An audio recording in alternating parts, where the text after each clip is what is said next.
I don't know who you are, but my baby is dying. The message appeared on Lucas Bennett's phone just as the city skyline reflected off the glass walls of his penthouse office. The late afternoon sun stretching long shadows across polished marble floors and a table surrounded by executives waiting for his decision on a multi-million-dollar acquisition. Yet for a moment none of that existed anymore, because those 11 words didn't belong in his world. They were raw, unfiltered, and painfully human, and somehow they had landed in his hands. 3 miles away, in a hospital corridor that smelled faintly of antiseptic and quiet desperation, Emily Carter stood frozen outside the pediatric intensive care unit, her fingers still trembling from the message she had just sent, her phone clutched so tightly it left faint marks against her palm, her breath uneven as the steady beeping of machines behind the glass doors echoed like a countdown she couldn't control. She hadn't meant to send it to a stranger.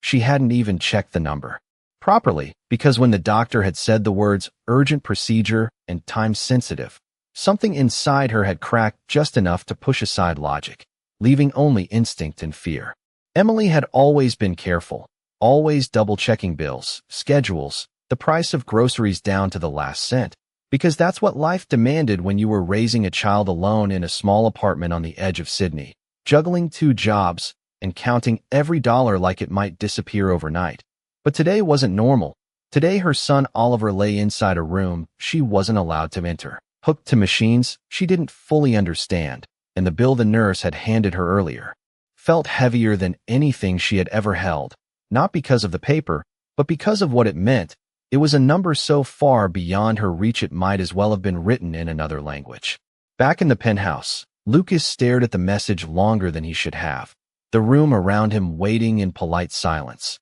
his assistant shifting slightly, as if to remind him of the importance of the meeting, but something in that sentence refused to be dismissed.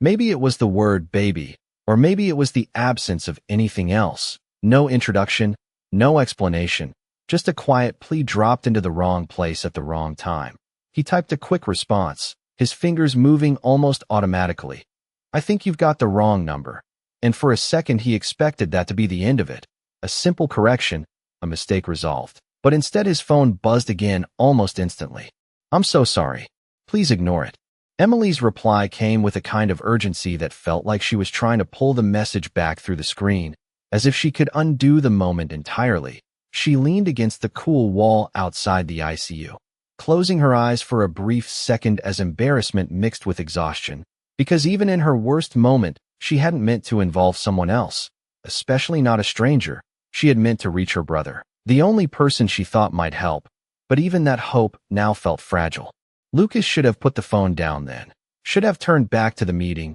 to the charts and projections and decisions that defined his world, but instead he found himself typing again, slower this time, more deliberate. Is your baby going to be okay? The question hung there, simple yet impossible, and when Emily read it, she hesitated, her instincts warning her to stay guarded, because she had learned the hard way that help often came with conditions. But there was something about the tone that didn't feel intrusive, just present, like someone had paused long enough to care, even if only for a moment. I don't know, she admitted, her thumbs hovering before she pressed send, the truth slipping out because she was too tired to pretend otherwise, too overwhelmed to filter her words into something more composed. And that honesty, raw and unpolished, hit Lucas harder than he expected, because in his world, uncertainty was something you managed, controlled, reduced to risk percentages and backup plans, but here it was absolute. Without fully understanding why, he stood up from the table, the movement subtle but enough to signal that something had shifted, the executives exchanging quick glances as he stepped away, his mind already moving faster than the conversation he had left behind. Where are you? He typed, and this time there was no hesitation in his question, only intent. Emily blinked at the screen, confusion flickering through her exhaustion. Why would a stranger ask that? Why would he care? And yet the question didn't feel dangerous, just unexpected. She looked at the hospital sign across the hall, then back at her phone, her fingers moving almost on their own. St. Mary's Children's Hospital.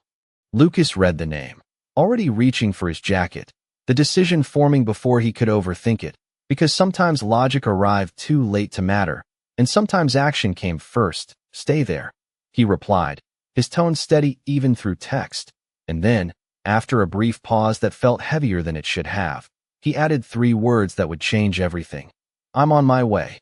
Emily stared at the screen long after the message had been sent, the words, I am on my way, echoing in her mind with a weight she could not quite process. Because nothing about this felt real, not the stranger on the other end of the phone, not the calm certainty in his response, and certainly not the fragile thread of hope that had begun to form somewhere deep inside her chest, the kind she had trained herself not to trust, the kind that usually led to disappointment when life inevitably corrected itself, reminding her of its limits. The corridor around her remained unchanged, nurses moving quietly, footsteps soft against polished floors, the distant hum of machines continuing their steady rhythm. Yet everything felt slightly different now, as if the air itself had shifted, and Emily could not decide whether that was comforting or terrifying. She glanced at the ICU doors again, the small window offering only a glimpse of movement inside, silhouettes passing, professionals doing their work with practiced calm,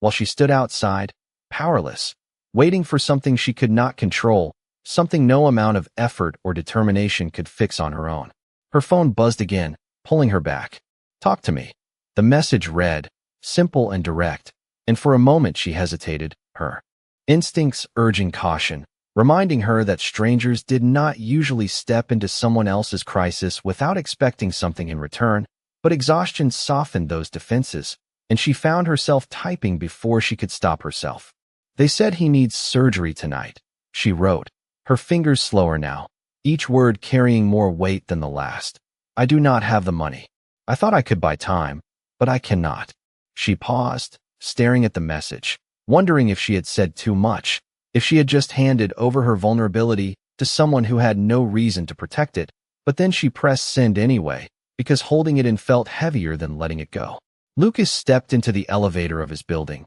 the doors closing with a quiet finality that matched the decision he had already made, his reflection staring back at him in the mirrored walls, composed as always. Yet there was something different in his eyes, something less calculated, more present, and as the elevator descended, he read her message again, slower this time, allowing each word to settle. Because beneath the simplicity of it was a reality he could not ignore, a mother standing on the edge of losing something she could not replace. His phone was already in his hand as he dialed, not her number, but the hospital she had mentioned, his tone shifting into something firm and precise the moment the line connected, introducing himself without hesitation, his voice carrying the authority that opened doors without question, requesting details, confirming the situation. And within minutes he had more information than Emily had been given, the procedure, the urgency, the cost, all laid out in clear terms that removed uncertainty, but replaced it with something else, responsibility.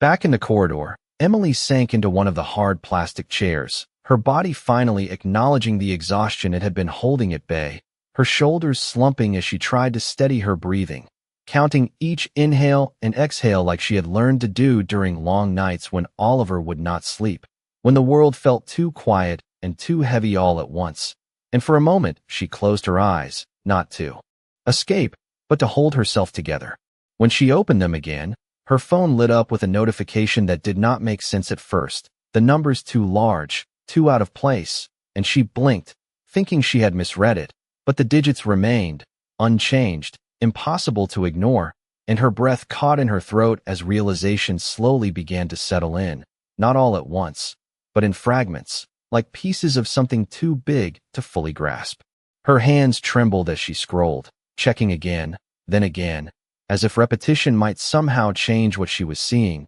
but it did not, and a quiet sound escaped her, somewhere between disbelief and relief, because this was not how things worked, not in her world, not in any world she understood. Her phone rang before she could think further, the same unknown number appearing, and this time she answered immediately, her voice unsteady but present. "Hello," she said, barely above a whisper. "Emily." Lucas's voice came through, calm, grounded, cutting through the noise in her mind with a clarity that felt almost anchoring. "Listen to me carefully. The hospital has everything they need now. The surgery will go ahead." She did not respond right away, because the words needed time to settle, to move from sound into meaning, And when they did, something inside her shifted, the tension she had been holding loosening just enough for tears to form. Not dramatic, not overwhelming, but steady, quiet, the kind that came when a weight began to lift after pressing down for too long.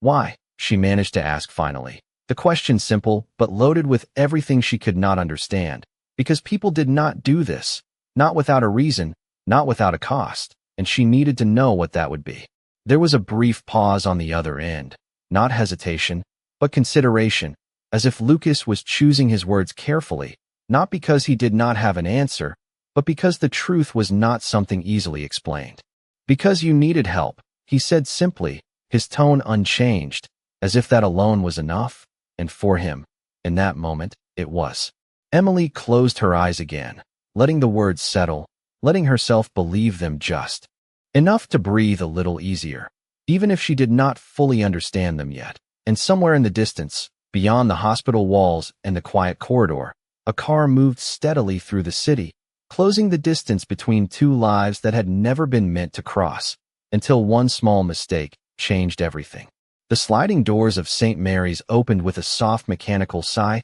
just as a black car pulled up to the curb, its engine barely audible against the quiet hum of the evening, and Lucas stepped out without hesitation, his polished shoes meeting the pavement with a purpose that did not slow as he moved toward the entrance, his presence drawing brief glances from those nearby, not because they recognized him, but because there was something unmistakable about the way he carried himself, a quiet authority that did not demand attention, yet naturally commanded it. Inside, the hospital lights cast a clean, steady glow over everything, reflecting off white walls and tiled floors. And for a moment Lucas paused, scanning the space, taking in the reception desk, the waiting area, the subtle tension that lived in places like this, before approaching the front counter with calm precision, giving his name, his voice low but firm, and within seconds the tone around him shifted, the staff straightening slightly, their responses more immediate, more attentive, because some names carried weight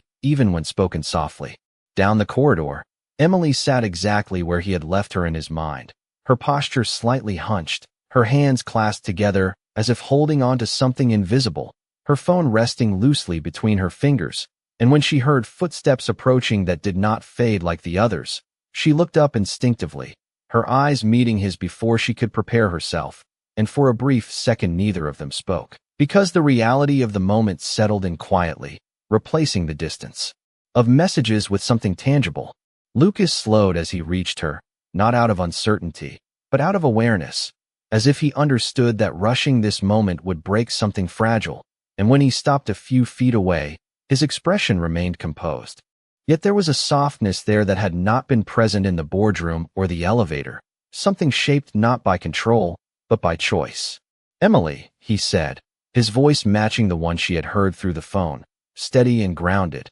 and hearing her name spoken like that made everything feel suddenly real in a way she had not expected, her breath catching slightly as she stood, unsure of what to do with her hands, her thoughts, the overwhelming mix of gratitude and disbelief that had been building inside her since the first message. "You came," she said quietly, the words simple but carrying more weight than she intended, because part of her had not believed it, not fully, not until this exact moment, and even now it felt like something that could disappear if she looked away for too long. Lucas gave a small nod, as if the answer was obvious, as if there had never been another option, and for him, there had not been, not once he had decided. "How is he?" he asked, his gaze shifting briefly toward the ICU doors before returning to her, his focus clear, immediate, and Emily followed that glance, her shoulders tightening slightly as the question brought everything back in a sharp focus. "They are preparing him," she said, her voice steadier now, though the edge of emotion remained. "They said it will start soon." Lucas listened without interrupting, his attention fully on her, not rushing, not filling the silence with unnecessary words, and that quiet presence did something unexpected. It gave her space to breathe, to exist in the moment without feeling like she needed to justify or explain herself. A nurse approached then, her steps measured but purposeful, addressing Lucas first with a tone that held both professionalism and a subtle shift in respect, confirming details, explaining the next steps, and Emily watched the exchange with a mixture of confusion and realization. Because the way the nurse spoke, the way information flowed so easily now, it was different from before, smoother, more certain, as if obstacles she had faced earlier had simply been removed without explanation. Lucas nodded as he listened, asking a few precise questions, not many, but enough to ensure clarity, his voice calm, yet carrying a weight that made each word count. And when the nurse finished, she offered a brief, reassuring smile to Emily before moving on, leaving behind a sense that things were finally in motion. Emily exhaled slowly, not realizing she had been holding her breath, and for the first time since arriving at the hospital, the fear that had been pressing against her chest began to loosen, not disappearing, but shifting into something more manageable, something she could stand with instead of being overwhelmed by. She turned back to Lucas, her eyes searching his face as if trying to understand something that did not fit into her world, something that defied the patterns she had learned to expect. "I still do not understand," she said softly, her voice honest, without accusation, just a quiet need for clarity, because this moment, this help, it felt too large to accept without question. Lucas met her gaze without hesitation, his expression unchanged, yet there was a flicker of something deeper behind it, something that suggested this was not as simple for him as it might appear. "You do not have to understand it right now," he replied, his tone gentle but firm, as if giving her permission to let go of that need, at least for the moment. "You just need to be here for him." The words settled between them, simple yet grounding, and Emily nodded slowly, because he was right, because whatever questions she had, whatever doubts lingered, they could wait, but Oliver could not, and that clarity brought a kind of focus she had been missing. Moments later, the ICU doors opened, and a doctor stepped out, calling her name, and everything else faded instantly, the conversation, the corridor, even Lucas standing beside her, because this was the moment she had been waiting for, the moment that mattered above all else. And as she moved toward the doctor, Lucas remained where he was, watching quietly, not stepping forward, not inserting himself into something that was not his place, yet fully present, ready to act if needed, his attention never wavering. As Emily listened to the doctor's explanation, nodding, asking questions with a steadiness she had not felt before, something shifted again, not just in her, but in the space around them, because for the first time that day, there was a sense that the outcome was no longer uncertain, that the path ahead, though still difficult, was no longer impossible. And as she glanced back briefly, meeting Lucas's eyes once more, there was a silent acknowledgement between them, something unspoken yet understood, that this moment, this unexpected connection, was only the beginning of something neither of them had planned, yet neither could walk away from. The doctor's words came measured and calm, each sentence carefully placed as if designed to steady rather than overwhelm, explaining the procedure in terms Emily could follow, outlining the steps, the timing, the expectations, and although the situation remained serious, there was a quiet confidence in his tone that had not been there before, a subtle shift that Emily could feel even if she could not fully explain it. And when he finally paused, giving her a moment to ask anything she needed, she found herself nodding instead, not because she had no questions, but because for the first time she believed the answers might actually lead somewhere better. As the doctor returned through the ICU doors, the soft click behind him marked the beginning of something irreversible, a moment where waiting replaced action, and Emily stood still for a second longer before slowly turning back toward the corridor, her eyes instinctively searching for Lucas, finding him exactly where she had left him, standing with the same composed posture, his attention unwavering, as if he had not moved at all, as if his presence alone was part of the structure holding everything together. She walked back toward him, her steps quieter now, less frantic, though the tension had not disappeared entirely. It had simply changed shape, becoming something she could carry instead of something that crushed her, and when she stopped beside him, she exhaled slowly, her shoulders lowering just slightly. "They said it should take a few hours," she said, her voice steadier than before, though still soft, as if speaking too loudly might disturb the fragile balance that had formed. Lucas nodded once, absorbing the information without interruption, his gaze briefly shifting toward the closed doors before returning to her, and for a moment neither of them spoke, because there was nothing urgent left to say. only time to pass, and uncertainty to sit with. The waiting area nearby held a few scattered chairs, most of them occupied by people wrapped in their own quiet concerns, and Lucas gestured subtly toward an empty space, offering it without words, and Emily hesitated for a second before accepting, lowering herself into the chair with a careful motion, as if her body had only just remembered how to rest. Lucas remained standing for a moment longer, then took the seat beside her, not too close, not distant either, finding a balance that felt respectful, and the silence that followed was not uncomfortable. It was simply present, filled with the soft hum of the hospital and the occasional distant sound of footsteps or voices carried from down the corridor. Minutes passed, then more, time stretching in that peculiar way it did in places like this, where every second felt longer because of what it held, and Emily found her thoughts drifting despite herself, replaying the day in fragments, the doctor's words, the bill, the message she had sent without thinking, and then Lucas, the stranger who was no longer entirely a stranger, sitting beside her as if this had always been where he was meant to be. She glanced at him briefly, studying the details she had not noticed before, the way his posture remained relaxed yet attentive, the quiet control in his movements, the kind of presence that did not need to assert itself to be felt, and she wondered again how someone like him had stepped into her life so suddenly, so completely, without hesitation or explanation that made sense in her world. "You did not have to come," she said after a while, her voice low, breaking the silence gently rather than abruptly, and Lucas turned his head slightly to meet her gaze, his expression unchanged, though there was a hint of something softer there now, something shaped by the hours they had already shared in this unexpected space. "No," he replied simply, and there was no pride in his tone, no need to justify the decision, just a quiet acknowledgement of the choice he had made, and that simplicity settled between them in a way that felt more honest than any elaborate explanation could have been. Emily looked down at her hands, her fingers loosely intertwined, the faint marks from earlier still visible against her skin, and she let out a small breath that almost turned into a laugh, though it carried no humor, only disbelief at how quickly everything had changed. "This morning, I was trying to figure out how to make rent," she said softly, her eyes fixed on nothing in particular. "And now I am sitting here, waiting for my son's surgery, with someone I do not even know, who just fixed everything." Lucas listened without interrupting, his gaze steady, not dismissing her words, not correcting them either, because he understood that from her perspective, it did look like everything had been fixed, even if he knew that reality was more complicated than that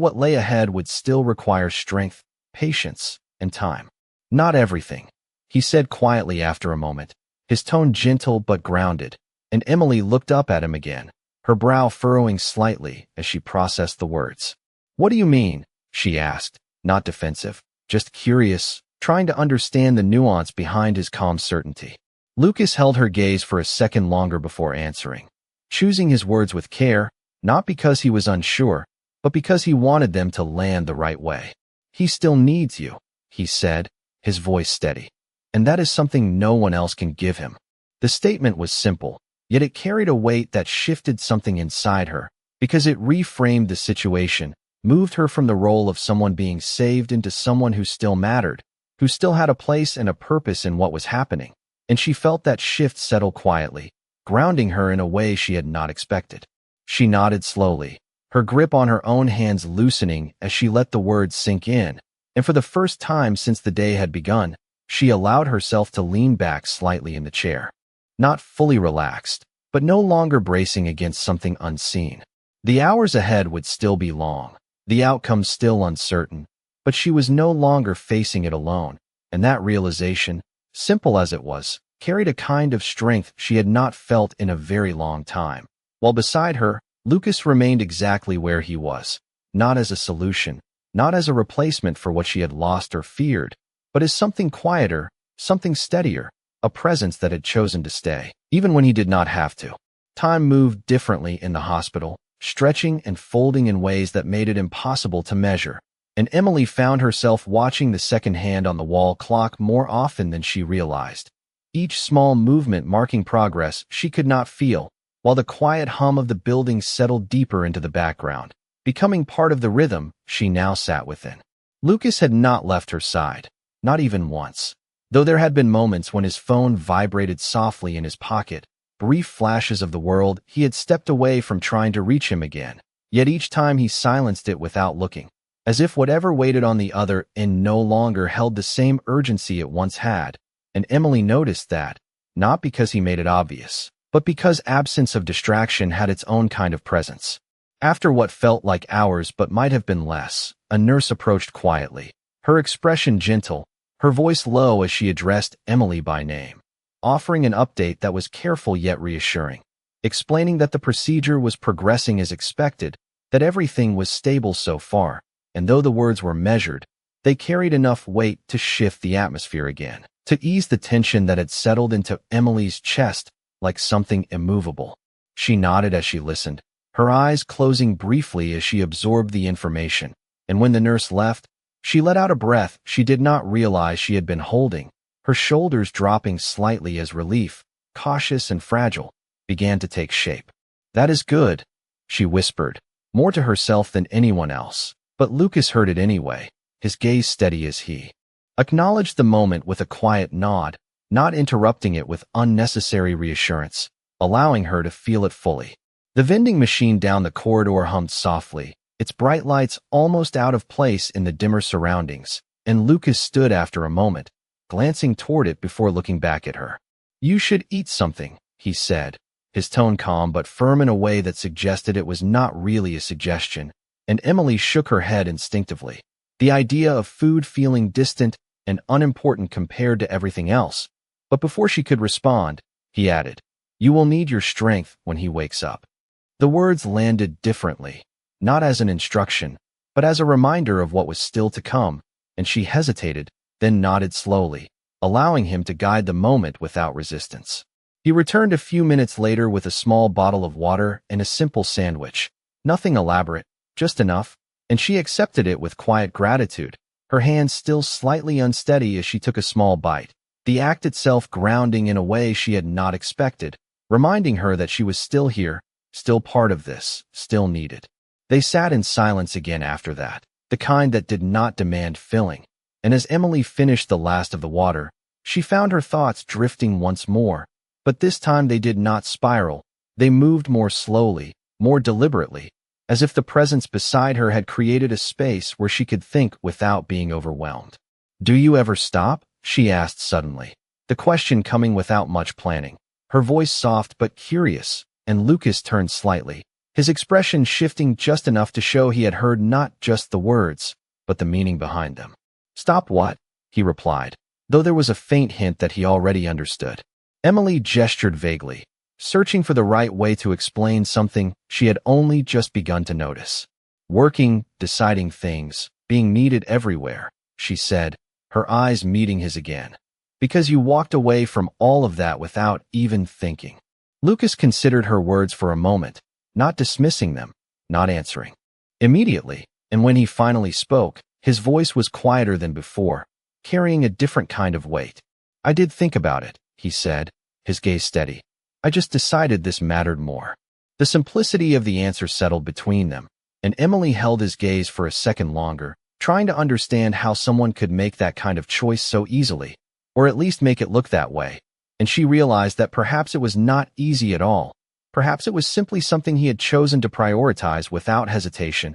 and that thought shifted her perspective in a way she could not fully articulate. A faint sound from the ICU doors drew their attention, a subtle change in movement inside, and both of them looked up at the same time, the moment stretching as anticipation returned, sharper now, more focused, and Emily felt her heartbeat quicken again, not with panic, but with expectation, because this was the part that mattered most, the part where everything would either hold or fall apart. The doors remained closed, but the activity behind them had changed, figures moving with purpose, voices slightly more audible even through the barrier, and Emily leaned forward unconsciously, her hands gripping the edge of her seat, as if that alone might bring her closer. Lucas remained still beside her, but his attention was just as focused, his presence steady, not reacting outwardly, yet fully engaged in the moment as it unfolded. Seconds passed, then more, each one carrying a quiet tension that built without breaking, until finally the doors opened again, and the same doctor stepped out, his expression composed but different now, as if he carried news that had weight but not fear, and Emily was already on her feet before he spoke, her movement quick but controlled, her eyes searching his face for any sign, any hint of what he was about to say. Lucas stood as well, not stepping ahead, not interrupting, simply present, his gaze shifting between Emily and the doctor, ready to respond to whatever came next, while the space between hope and certainty narrowed into a single moment that would define everything that followed. The doctor stopped just a few steps away from Emily, his presence calm yet deliberate, and for a brief second the entire corridor seemed to hold its breath with her, every sound fading into the background as she searched his face for an answer before he even spoke, her hands tightening slightly at her sides, as if bracing for something she could not control, while Lucas remained just behind her, close enough to be present but far enough to give her the space that belonged to her alone. The procedure went well, the doctor said, his voice steady and clear, and the words landed with a quiet force that Emily felt more than heard, her shoulders dropping in an instant as the tension that had held her together for hours finally began to release, not all at once, but enough to let her breathe properly for the first time since the day had begun. She blinked, her eyes filling slightly, though the tears did not fall, not yet, because she was still holding on to the rest of his words, needing to hear everything before she allowed herself to feel it fully. "He is stable," the doctor continued, offering a small, reassuring nod. "The next few hours will be important, but we are confident in how things are progressing." Emily nodded slowly, absorbing each word, her mind repeating them quietly, as if committing them to memory, as if saying them enough times might make them more real, more permanent, and when she finally found her voice, it came out softer than she expected. "Can I see him?" she asked, the question simple but filled with everything she had been holding back, and the doctor's expression softened just slightly as he responded. "In a little while," he said. "We need to monitor him first, but you will be able to sit with him soon." That was enough, more than enough for now, and Emily let out a breath that trembled just slightly at the end, her hand rising instinctively to her chest, as if to steady something inside her that had been shaking for too long. The doctor gave a final nod before stepping away, his role in this moment complete, leaving behind a space that felt lighter than it had been before, and as he disappeared back through the doors, Emily remained where she was for a second longer, letting the reality settle around her, letting the words take shape into something she could finally believe. When she turned back toward Lucas, her expression had changed, not dramatically, but enough to show the shift from fear to something softer, something steadier, and for a moment she simply looked at him, not speaking, because there were too many things she could say and none of them felt sufficient. Lucas met her gaze without hesitation, his own expression unchanged in its calm, though there was a quiet acknowledgement there, a recognition of what this moment meant, and he gave a small nod, not as confirmation, but as a shared understanding that the hardest part, at least for now, had passed. Emily let out a small breath that turned into a faint, almost disbelieving smile, the kind that appeared slowly, as if she was not entirely sure she was allowed to feel it yet, and she shook her head slightly, more at herself than anything else. "I thought I was going to lose him," she said quietly, the words simple but carrying the weight of everything she had held inside, and Lucas did not interrupt, did not offer immediate reassurance, because he understood that this was not a moment to fix, it was a moment to witness. "You did not," he replied after a second, his voice steady, grounding, and the simplicity of it helped anchor her again, pulling her fully into the present instead of the fear she had been living in. They moved back toward the chairs together, not rushed, not slow, just steady, and as Emily sat down again, she felt the exhaustion settle into her in a different way now,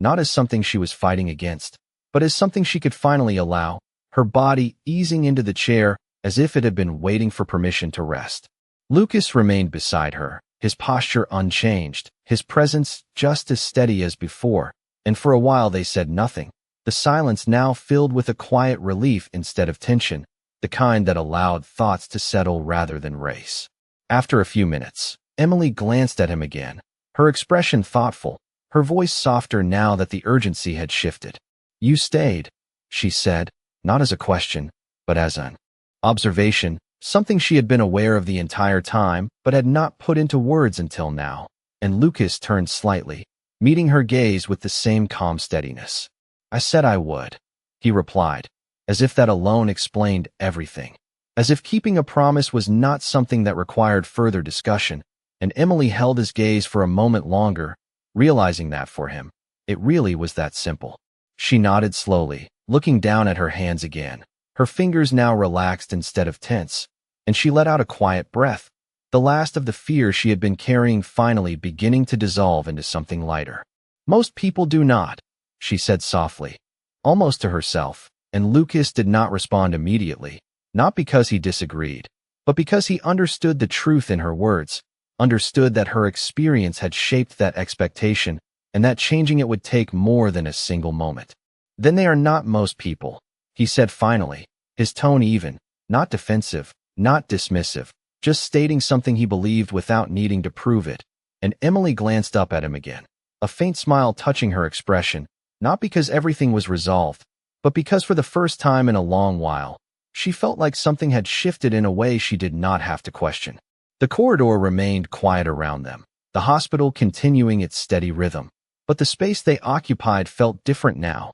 lighter, steadier, and as the minutes passed, Emily found herself no longer counting them, no longer measuring time by the ticking clock, because for the first time that day, she was not waiting for something to go wrong. She was simply waiting for the moment she could see her son again, and beside her, Lucas remained exactly where he had chosen to be, not out of obligation, not out of expectation, but because somewhere between a wrong message and a quiet decision, staying had become the only thing that made sense. The minutes that followed settled into a quieter rhythm, no longer stretched by fear, but still shaped by anticipation, and Emily found herself watching the ICU doors less urgently now, her gaze softer, her breathing more even, as if her body had finally accepted that it could rest without losing control of the moment, while the steady hum of the hospital continued around them, unchanged yet somehow less heavy than before. A nurse approached again after some time, her steps light,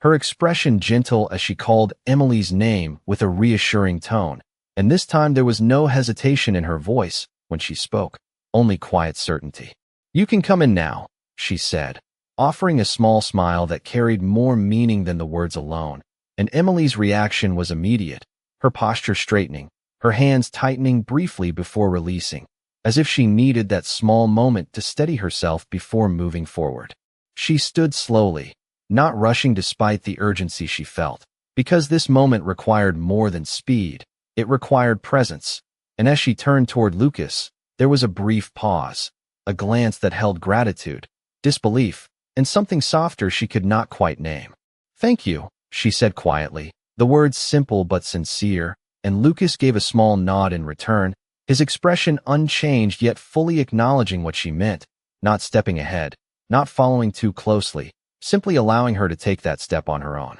The ICU doors opened with a soft sound as the nurse guided her through, the shift in environment immediate, the lighting slightly dimmer, the air quieter, more controlled, and Emily's focus narrowed instantly to the small bed in the center of the room, where Oliver lay surrounded by gentle monitoring equipment that beeped in steady, reassuring rhythms. For a moment she stopped just inside the doorway, her breath catching as she took in the sight of him, smaller than she remembered, yet still unmistakably her son, and the tension that had been holding her together softened into something deeper, something steadier, as she moved closer, her steps careful, almost reverent. She reached out slowly, her fingers brushing lightly against his hand, and though he did not wake, the simple contact grounded her completely, anchoring her in a reality she had nearly lost just hours before, and she let out a quiet breath, her shoulders relaxing as she allowed herself to be present in this moment without fear. Outside the room, Lucas remained where he was, just beyond the doorway, his gaze steady but respectful, not intruding on something that belonged entirely to her, yet unable to look away completely, because even from a distance, the scene carried a weight he could feel, a quiet reminder of why he had come, why he had stayed, and why leaving now did not feel like an option. After a few minutes, The nurse stepped back out, closing the door gently behind her, and Lucas glanced up as she approached, her expression still calm, but now touched with something warmer. "She will stay with him for a while," the nurse said softly, and Lucas nodded, his attention shifting briefly back to the closed door before returning to her. "Thank you," he replied, the words simple but genuine, and the nurse gave a small smile before continuing down the corridor, leaving him alone again with the quiet space and the steady passage of time. He moved back toward the seating area slowly, his posture unchanged, though his thoughts had shifted, no longer occupied by the demands of his usual world, but by something more immediate, more human, and as he sat down, he allowed himself a moment to reflect, something he rarely did, because in his life, reflection often came after action, not during it. The memory of the message surfaced again, those first 11 words that had interrupted his day, and he realized how easily he could have ignored them, how close he had come to dismissing it as nothing more than a mistake, and yet something had stopped him, something he could not fully explain, and now, sitting here in a quiet hospital corridor, that decision felt less like a choice and more like a turning point. The door opened again after some time, and Emily stepped out slowly, her movements calm, her expression transformed in a way that was subtle but undeniable, the tension gone, replaced by a quiet strength that came from seeing something she had nearly lost and realizing it was still there. She closed the door gently behind her, her hand lingering on the handle for a brief second before she turned back toward Lucas, her eyes meeting his, with a steadiness that had not been there before. "He is going to be okay," she said, her voice soft but certain, and the words carried a finality that settled the last remaining uncertainty between them, and Lucas stood as she approached, not out of formality, but out of recognition of the moment she was stepping out of, the shift she had just experienced. "I am glad," he replied, his tone matching hers, calm and grounded, and for a second they simply stood there, the space between them filled with everything that had happened and everything that had not yet been said. Emily let out a small breath, her gaze dropping briefly before lifting again, and there was something different in the way she looked at him now, not just gratitude, but recognition, as if she was beginning to understand that his presence in this moment was not accidental, that it meant something beyond the immediate help he had given. "You changed everything," she said quietly, the words carrying no exaggeration, only truth, and Lucas held her gaze for a moment before responding, his expression steady, his voice low but clear. "No," he said gently. "You did what you had to do. I just answered." The simplicity of the statement settled between them, reshaping the narrative in a way that felt more balanced, more real, and Emily nodded slowly, accepting it not as a correction, but as a perspective she had not considered before, and as the quiet of the hospital continued around them, the moment lingered, not needing to be filled, because sometimes what mattered most was not what was said, but what was understood without words. The corridor felt different now, quieter in a way that was no longer heavy, and Emily remained standing for a moment after speaking, as if she was still adjusting to the reality that had replaced the fear she had carried for so many hours, her hands no longer trembling, her breathing steady, her thoughts no longer racing ahead to worst outcomes, but settling gently into the present, where Oliver was safe, where she could finally allow herself to feel something other than survival. Lucas watched her without interruption, his posture unchanged, yet there was a subtle shift in his attention, not focused on a problem to solve, but on a person who was no longer in crisis, and that difference, though small, carried weight, because it meant the moment had moved beyond urgency into something quieter, something that required a different kind of presence. "You should go back in," he said after a few seconds, his voice low and even, not directing, simply suggesting what mattered most now, and Emily nodded almost immediately, because there was no question about that, no hesitation left in her, only a quiet pull that drew her back toward the room where her son lay. She turned toward the door, her steps calm, then paused halfway, glancing back at him with a look that carried more than gratitude, something deeper, something uncertain but growing. And for a brief moment it seemed like she might say more, but instead she simply nodded again and disappeared through the door, leaving it to close softly behind her. Lucas remained where he was, the faint reflection of the corridor lights catching on the glass panel as the room sealed itself once more, and he exhaled slowly, not out of exhaustion, but out of something else, something he did not often allow himself to feel, the quiet aftermath of a decision that had not been calculated, not weighed against outcomes or returns, but made in a moment and followed through without question. He moved back toward the seating area again, his steps measured, his mind no longer occupied by deadlines or negotiations, but by fragments of the past few hours, the message, the call, the drive through the city, the look on Emily's face when he arrived, and now this, the calm that had replaced the chaos. And he realized that somewhere along the way, something inside him had shifted, not dramatically, not in a way that could be easily explained, but enough that the world he had stepped away from no longer felt as urgent as it had before. His phone vibrated again, more persistently this time, and he glanced at it briefly, the screen lighting up with a name that belonged to that other world, a reminder of responsibilities waiting, decisions paused, people expecting him to return, and for a second he considered it, the pull-off. Routine, of expectation. But then he silenced it once more, sliding the device back into his pocket without answering. Because whatever waited could wait a little longer, and that choice, simple as it seemed, carried more weight than he allowed himself to acknowledge. Inside the room, Emily stood beside Oliver's bed, her hand resting lightly against his, her eyes tracing every small detail as if she was memorizing him all over again.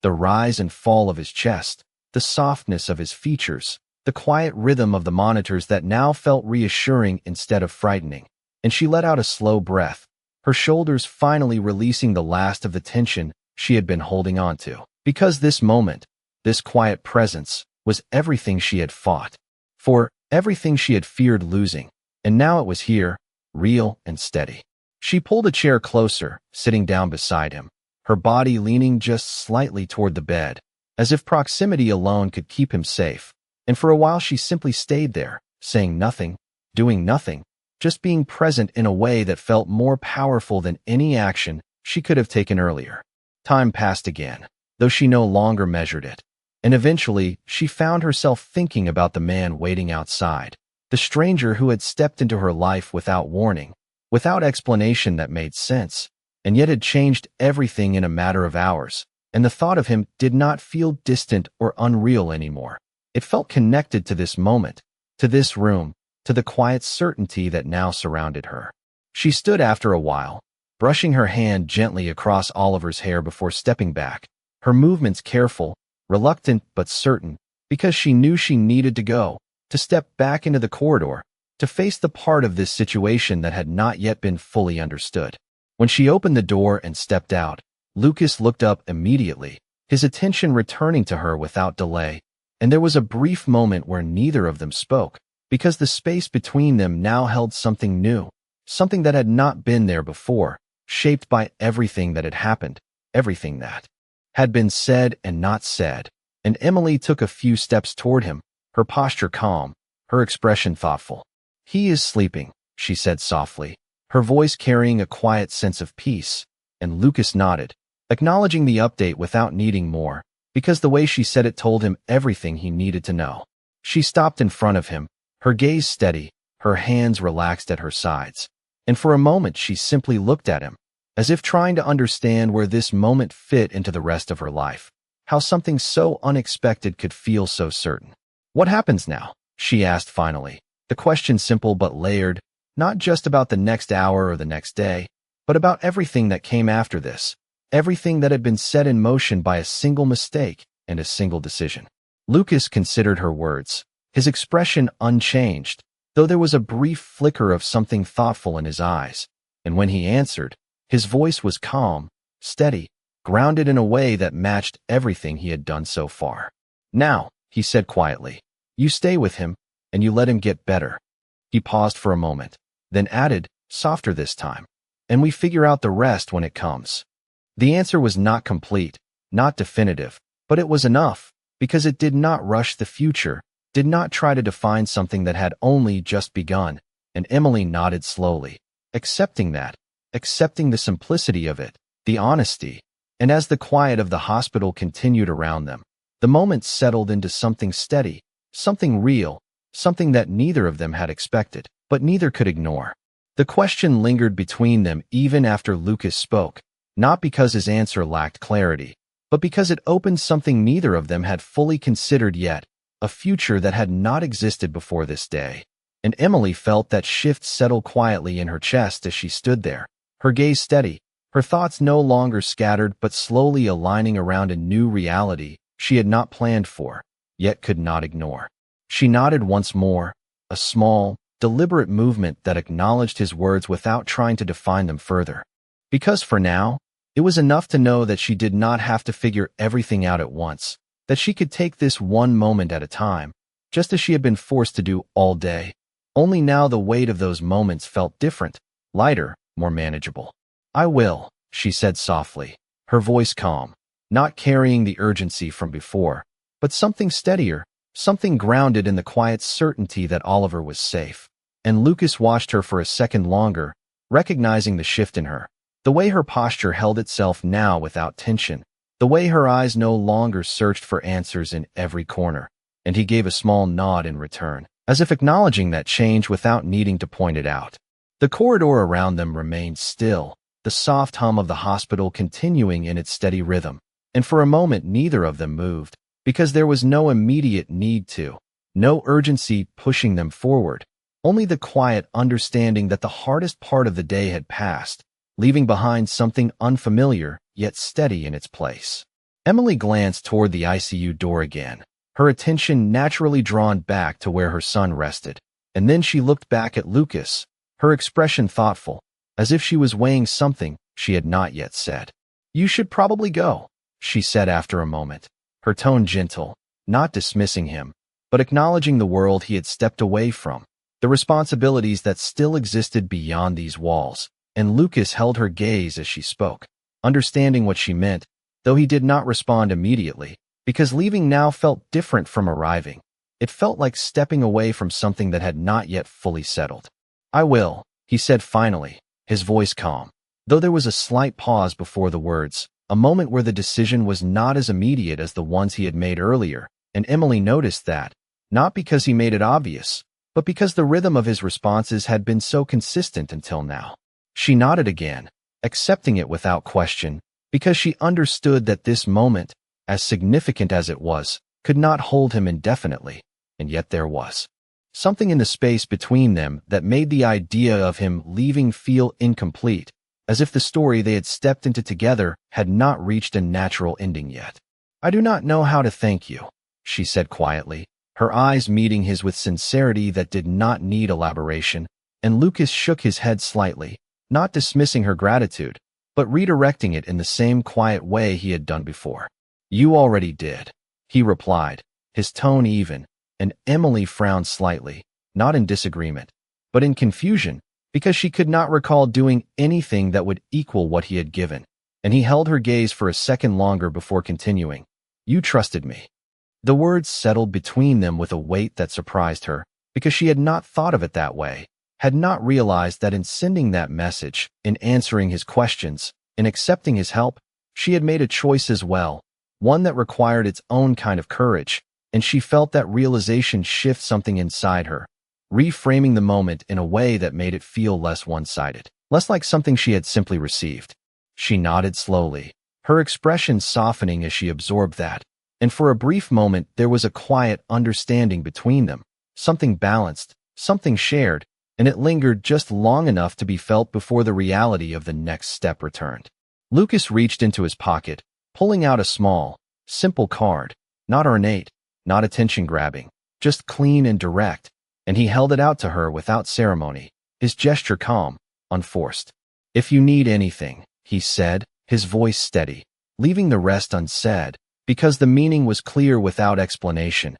and Emily hesitated for a fraction of a second before taking it, her fingers brushing lightly against his as she did, the contact brief, unintentional, yet carrying a subtle awareness neither of them acknowledged. She glanced down at the card, then back up at him, her expression thoughtful, as if she understood that this was not just a formality, not just a polite gesture, but something that extended beyond this moment, something that kept the connection open without defining what it would become. "I will," she said softly, though there was a hint of uncertainty in her tone, not about the words themselves, but about what they might lead to, and Lucas nodded once more, accepting that without pressing further, because whatever came next did not need to be decided now. He stepped back slightly then, the movement small but significant, creating just enough distance to signal that he was preparing to leave, and Emily felt that shift immediately, the space between them changing in a way that made the moment feel more final, more defined, even if the connection itself was not. "Take care of him," he said, his voice low, not as a command, but as a quiet acknowledgement of what mattered most, and Emily nodded again, her grip tightening slightly around the card in her hand, grounding herself in the present, in what she knew she needed to do. "I will," she repeated, her voice steadier this time. And for a brief second, they simply looked at each other, not searching for more words, not trying to extend the moment unnecessarily, because sometimes what mattered most was already understood. Lucas turned then, his steps measured as he moved down the corridor, not hurried, not lingering, just steady, and Emily watched him go, her gaze following until he reached the corner and disappeared from view. And even after he was gone, she remained standing there for a moment longer, the quiet of the hospital settling around her once more, though it felt different now, not empty, but full of something she could not quite define.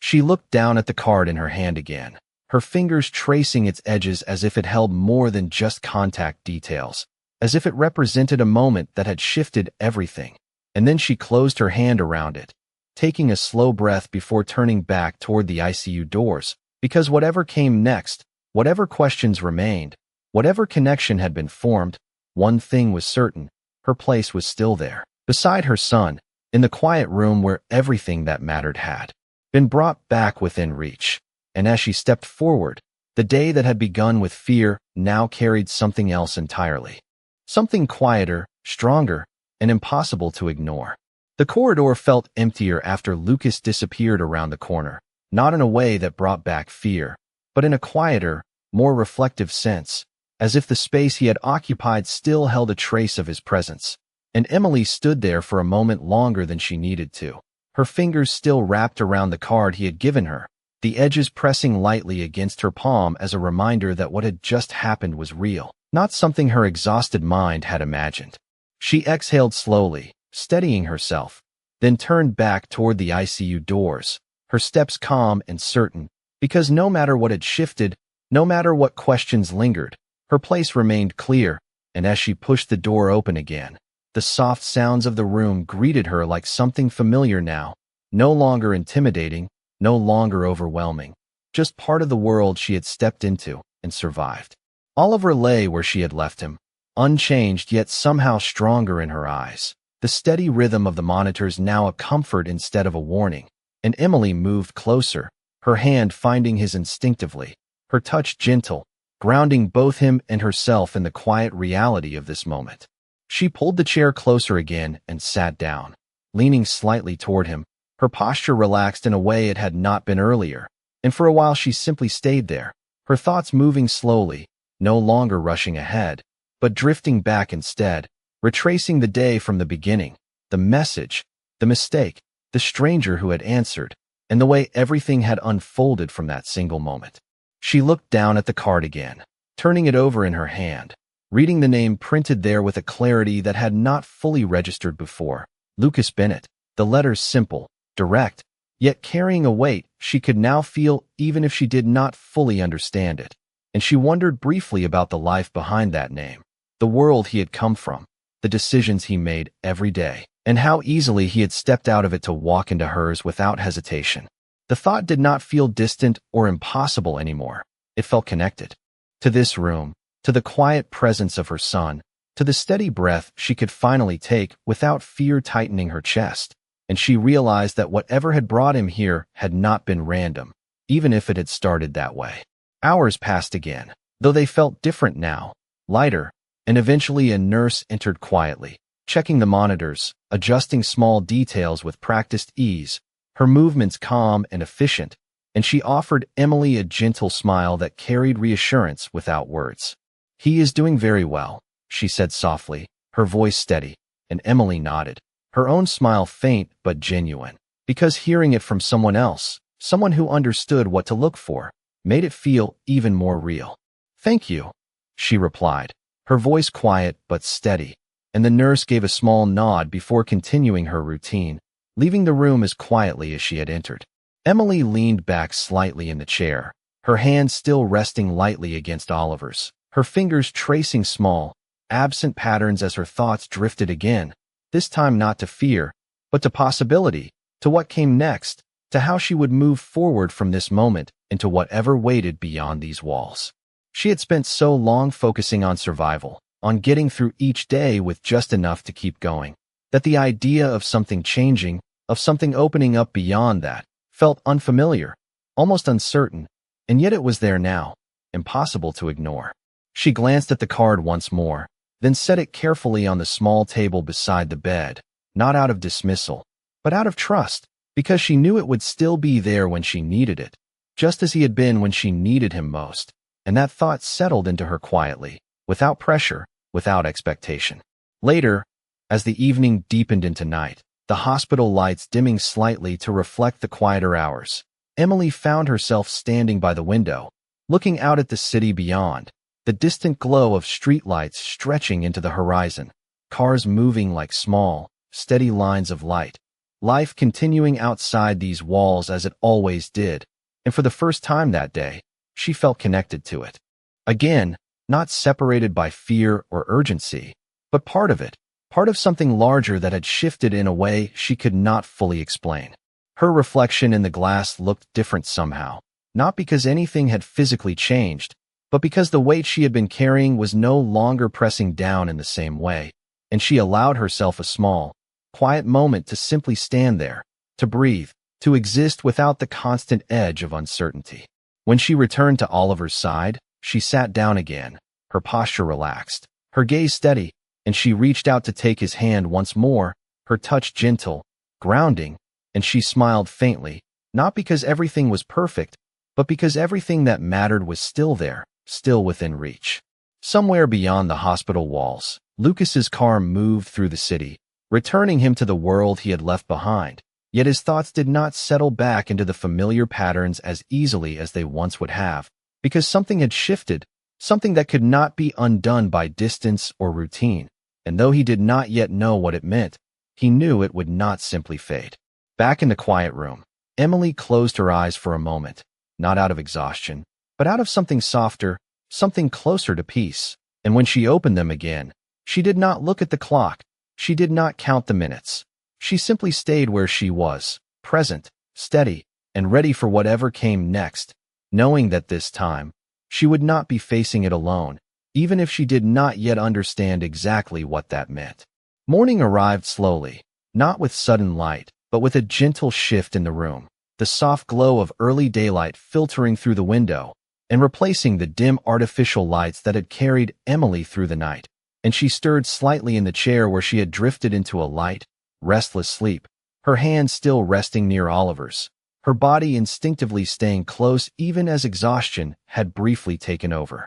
The quiet beeping of the monitors remained steady, unchanged, and as she opened her eyes, it was the first thing she focused on, the rhythm familiar now, reassuring in a way she had not thought possible just a day before, and she let out a slow breath as the reality of the situation settled back into place, not as a shock this time, but as something stable, something she could hold on to without fear tightening her chest. Oliver had not moved much, still sleeping peacefully, his small features relaxed, and Emily leaned forward slightly, brushing her fingers gently against his hand, the contact grounding her immediately, reminding her that everything that mattered was still here, still within reach, and she allowed herself a faint smile, quiet and real. A soft knock on the door pulled her attention away, and a nurse stepped in with a calm, practiced presence, her movements efficient yet gentle as she checked the monitors and adjusted a few small details, her eyes briefly meeting Emily's with a reassuring warmth.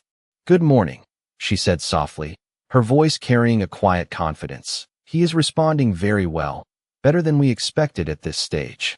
The words settled into Emily slowly, each one reinforcing what she had begun to believe, and she nodded, her smile growing just slightly, her shoulders relaxing as the last remnants of tension from the previous day continued to fade. Thank you, she replied, her voice steady, no longer fragile, and the nurse gave a small nod before continuing her work, leaving the room as quietly as she had entered. Emily leaned back in the chair, her gaze drifting briefly toward the window where the city was beginning to wake, the distant movement of traffic and early commuters barely visible, but present enough to remind her that life outside these walls had continued, just as it always did, and for the first time since everything had happened, she felt ready to step back into it, not immediately, not fully, but gradually, in her own time. Her eyes moved to the small table beside her where the card still lay, untouched since she had placed it there the night before, and she reached for it now, picking it up carefully, turning it over in her fingers as if seeing it again for the first time. The name still clear, still simple, yet carrying a presence that had not diminished with time or distance. Lucas Bennett. The name no longer felt like that of a stranger,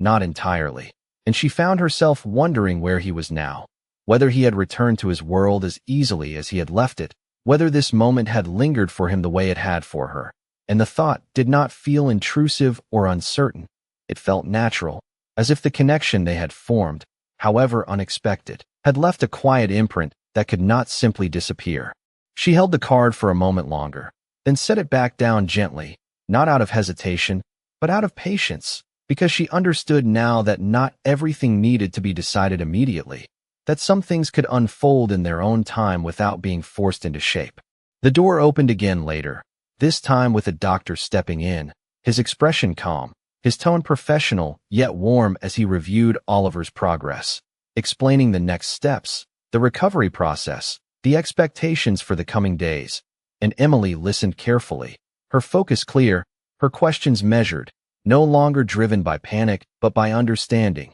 And when the doctor finished, she nodded, absorbing everything with a quiet confidence that had not been there before. "He is strong," the doctor said before leaving, offering a small smile that carried reassurance. And Emily watched him go, the words settling into her as something more than observation, something that felt like truth. Hours passed gently after that, no longer heavy or uncertain, and Emily found herself moving through them with a calm steadiness, adjusting her position, checking on Oliver, occasionally glancing at the world outside, and each small action felt purposeful in a way that grounded her further, reconnecting her with a sense of normalcy she had thought she might lose. At some point, her phone buzzed softly on the table, the sound subtle yet distinct in the quiet room, and she glanced at it without urgency, expecting something routine, but when she picked it up, the unfamiliar number displayed on the screen gave her pause, her fingers hovering for a moment as recognition slowly settled in,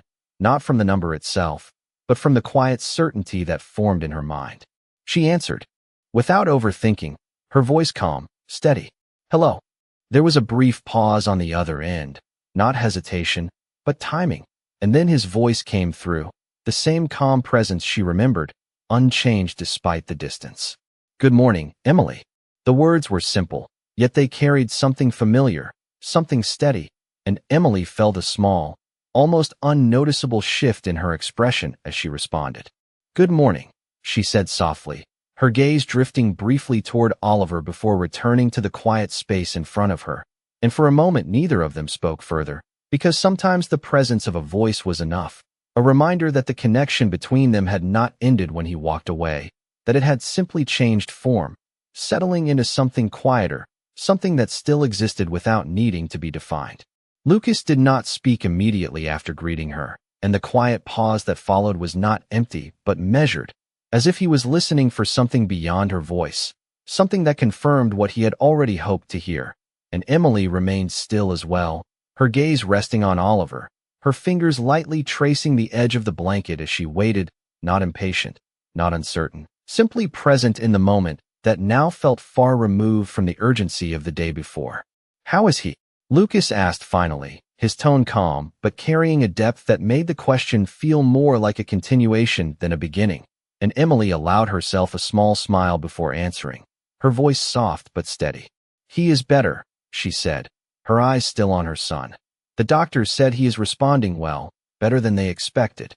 There was a brief silence on the other end again, but this time it carried something lighter, something closer to relief, and when Lucas spoke again, His voice reflected that shift in a subtle way. "That is good," he said. Simple, direct, yet genuine, and Emily could almost picture him as he spoke, composed as always, yet not untouched by what he was hearing. She leaned back slightly in her chair, her posture relaxed, and for a moment she simply held the phone without speaking, the quiet between them no longer uncertain, but comfortable, as if it did not need to be filled to be understood. "You stayed," Lucas added after a moment, his words not a question, but an acknowledgement, and Emily let out a soft breath, her fingers brushing lightly against Oliver's hand again as she responded. "Of course I did," she said quietly, and there was no hesitation in her tone, no doubt, because there had never been another option for her, and Lucas did not reply immediately,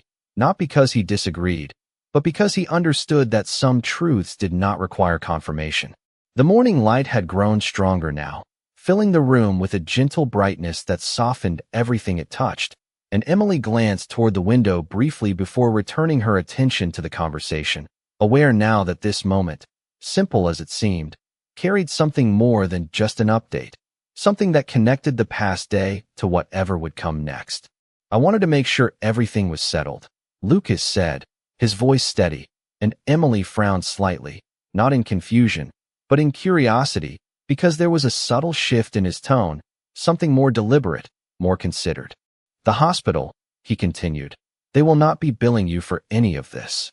The words landed quietly, without emphasis, yet their meaning spread through the room with a weight that Emily felt immediately, her breath catching slightly as she processed them, because even after everything that had already happened, this felt like something more, something that extended beyond the urgency of the moment into the reality she would face afterward. "Lucas," she began, her voice softer now, carrying both gratitude and uncertainty, but he spoke again before she could continue, not interrupting, but guiding the conversation with the same calm certainty he had shown from the beginning. "It is taken care of," he said simply, and the finality in his tone left little room for argument, not in a way that dismissed her, but in a way that reassured her that she did not need to carry that burden anymore. Emily closed her eyes for a brief second, letting the words settle, letting the weight of them shift something inside her, something that had been braced for the next challenge, the next obstacle,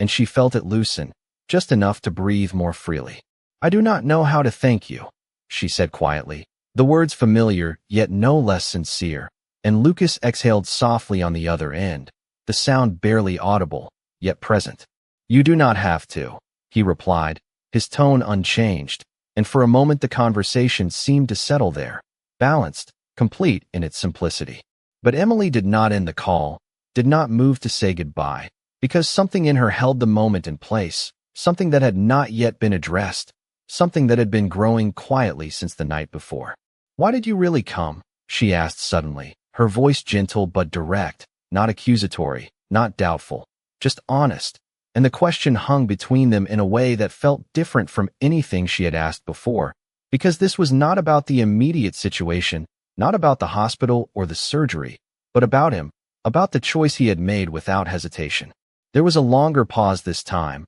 not uncomfortable, but thoughtful, and Emily waited, her gaze steady, her hand resting lightly on Oliver's, grounding herself as she listened. "Because I could," Lucas said finally, his voice calm, yet carrying a quiet weight that suggested there was more beneath it, more than just the surface of the answer, and Emily tilted her head slightly, considering the simplicity of it, the way it both explained everything and left something unsaid. "A lot of people could," she said softly, her tone thoughtful rather than challenging, and there was a faint shift in Lucas's breathing before he responded again, this time with a subtle change in his voice, something less guarded, more reflective. "Not everyone would," he said, and the words settled between them with a quiet certainty that Emily could not argue with, not because she had not seen kindness before, but because she had rarely seen it without condition, without hesitation, without something expected in return. She nodded slowly, even though he could not see it, her expression softening as she absorbed that, and for a moment neither of them spoke again. The silence now carrying something deeper, something that extended beyond the immediate conversation into the space between them that had formed without intention. "I am glad you did," she said finally, her voice steady, sincere, and Lucas did not respond immediately, but when he did, his tone carried the same quiet certainty it had from the beginning. "So am I," he said, and for a brief second, the world outside the call seemed to fade, leaving only the connection that had been built from a single message, a single decision, and the quiet understanding that followed. In the room, Oliver stirred slightly, a small movement that drew Emily's attention instantly, her gaze softening as she watched him, her hand adjusting gently to reassure him without waking him fully, and as she did, she realized that whatever this connection was, whatever it might become, it did not change what mattered most. It simply added something new to it, something unexpected yet steady. "I should go," Lucas said after a moment, his voice returning to its usual calm, though not distant, and Emily nodded again, her fingers tightening slightly around the phone as if to hold the moment just a little longer. "Thank you," she said softly, and this time there was no hesitation in her voice, no uncertainty, just clarity, and Lucas acknowledged it with a quiet, "You are welcome," before the call ended, leaving behind a silence that no longer felt empty, but full of something that had begun without either of them planning it, and would not end simply because the conversation had. The room felt still after the call ended, not empty, but settled, as if the conversation had left something behind that did not need words to remain, and Emily lowered the phone slowly, placing it beside the card on the small table, her fingers lingering there for a moment before she drew her hand back, her attention returning fully to Oliver, who shifted slightly in his sleep, a soft movement that made her lean forward instinctively, her presence immediate, her focus clear. The morning light had grown warmer now, filling the room with a gentle brightness that softened every edge, and Emily sat quietly, her hand resting near her son's, her posture relaxed yet attentive, as if she had found a balance between vigilance and peace that she had not known how to hold before. She watched him for a long moment, tracing the familiar lines of his face, the small details she had nearly lost and now refused to take for granted, and a quiet emotion settled in her chest, not overwhelming, not fragile, but steady, something that felt like gratitude and strength woven together. Outside the room, the hospital moved through its routine, footsteps passing, voices low, life continuing in its measured rhythm, and for the first time, Emily felt ready to move with it again, not rushing forward,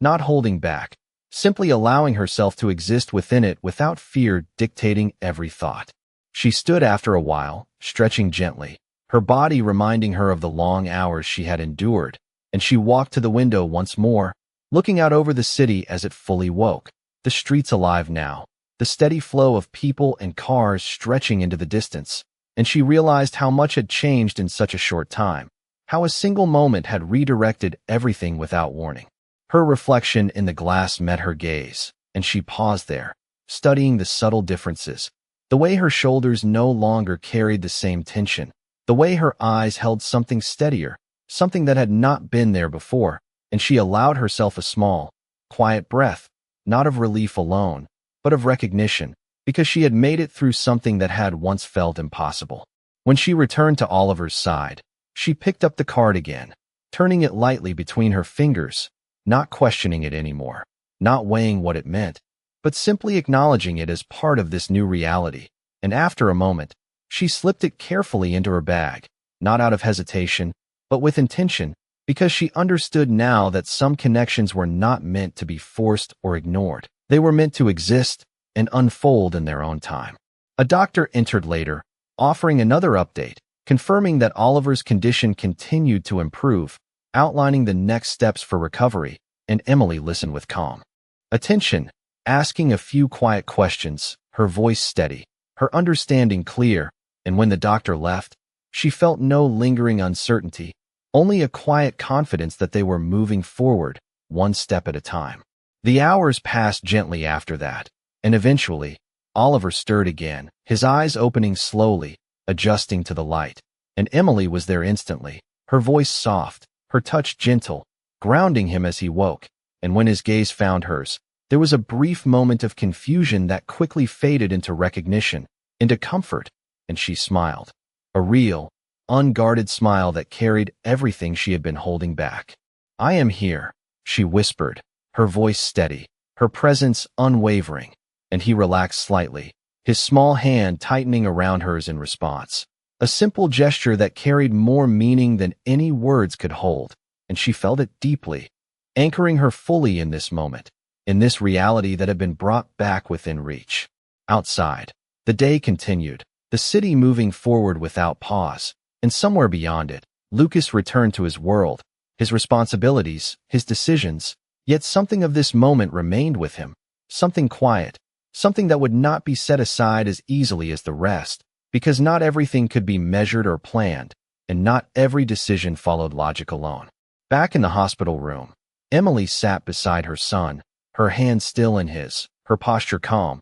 her mind no longer racing ahead or looking back, but simply present, and she understood now that what had begun as a mistake had become something else entirely, something that had revealed not just the kindness of a stranger, but the strength within herself, the ability to face something overwhelming and remain standing. She did not know what would come next, how the connection she had formed would evolve, or what role it would